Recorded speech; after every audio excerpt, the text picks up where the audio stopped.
Hello అండి. చాలా మందికి హెయిర్ ఫాల్ ఎక్కువగా ఉంటది. కానీ ప్యాక్స్ వేసుకోవడానికి టైం ఉండదు. ఆఫీస్‌కి వెళ్తుంటారు, కాలేజ్‌కి వెళ్తుంటారు. అలాంటి వారు షాంపూ చేసిన ప్రతిసారి ఒక 5 మినిట్స్ దీనికి టైమ్ స్పెండ్ చేస్తే చాలు. ఫస్ట్ అయితే మనం ఒక క్లీన్ బౌల్ తీసుకొని హాఫ్ గ్లాస్ వాటర్ వేసుకొని అందులో కొన్ని వేపాకులు, కొన్ని కరివేపాకులు, ఒక 4, 5 లవంగాలు వేసుకొని సిమ్‌లో పెట్టుకొని 10 మినిట్స్ బాగా మరిగించాలి. ఇవి మంచిగా ఆఫ్ అయ్యే వరకు మరిగించాలి. ఒక 10 మినిట్స్ అయితే సరిపోతది.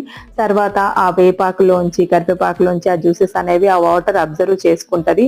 ఇందులో లవంగాలు కూడా వేసాం. ఆ లవంగాల వల్ల హెయిర్ రీగ్రోత్ అవ్వడానికి, హెయిర్ ఫాల్ కంట్రోల్ అవ్వడానికి చాలా బాగా యూజ్ అవుతది.